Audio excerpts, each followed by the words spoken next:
আজকের প্রধান অতিথি ডাক্তার জুবাইদা রহমান।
আমরা আমাদের টোকেন হিসাবে দুজন মাদ্রাসা শিক্ষার্থী, একজন জুলাই যোদ্ধা এবং একজন গুম খুনের পরিবারকে স্টেজে আমরা ঈদ উপহার সামগ্রী প্রদান করলাম এবং আমাদের আরো 230 জন।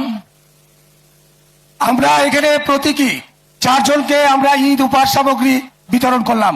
আপনারা আমাদের স্টেজের বাম দিকে দেখছেন, সেখানে 210 জন দুস্থ শিশু বাচ্চা বসে আছে এবং আরো গুম খুন পরিবারের সদস্যবৃন্দ এবং জুলাই যোদ্ধা 12 জন সেখানে বসে আছেন।